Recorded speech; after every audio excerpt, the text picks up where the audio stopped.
Hi, எல்லாருக்கும் வணக்கம். First chief guest எல்லாருக்கும் முதல்ல மிகப்பெரிய நன்றி சொல்றேன். ஏன்னா வந்திருக்க எல்லாருமே பெரிய பெரிய ஆட்கள். நாங்க எல்லாம் சேர்ந்து ஒரு சின்ன படம் முதல்ல அறிமுகமாகி பண்றோம். எங்களுக்கு சப்போர்ட் பண்ணணும்னு உங்க நேரத்தை ஒதுக்கி இங்க வந்திருக்கீங்க. அதுக்கு ரொம்ப ரொம்ப நன்றி. ஃபர்ஸ்ட் ஓகே, நான் எல்லாரும் பத்தி தனித்தனியா பேசணும்னு நினைச்சேன். எனக்கே பசி வந்துருச்சு, உங்களுக்கு எல்லாம் பசி வந்திருக்கும், அதனால ஷார்ட்டா சொல்லிடுறேன். ட்ரெய்லர் பாத்துருப்பீங்க. இந்த படத்தை பத்தி சொன்னா ஒரு நல்ல காமெடியான ஒரு சூப்பரான ஒரு கதை இருக்கு. ட்ரெய்லர் நீங்க எல்லாம் பாக்கணுங்கிறதுக்காக எங்க சார் கொஞ்சம் காமெடியாவும் அப்படி கொஞ்சம் கில்மாவா கட் பண்ணி எடிட் பண்ணிருக்காங்க. பட் அதையும் தாண்டி ஒரு செம்மையான ஒரு கதை இருக்கு. அந்த கதையை நீங்க எல்லாரும் தேட்டர்ல பார்த்து என்னன்னு தெரிஞ்சுக்கிட்டு எங்களுக்கு சப்போர்ட் பண்ணுங்க. முக்கியமான விஷயம் நிறைய சின்ன பட்ஜெட் படம் எடுக்கிறாங்க, பட் நிறைய ரிலீஸ் ஆகாது.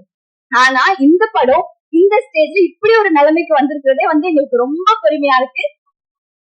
அதுக்கு முக்கியமா காரணமா இருந்த நட்ராஜ் சார், எங்க பகவதி பாலா சார், ரதி மேம், செல்வகுமார் சார் எல்லாத்துக்கும் ரொம்ப ரொம்ப நன்றி. இதெல்லாம் அப்புறமா பேசலாம். தேங்க்யூ.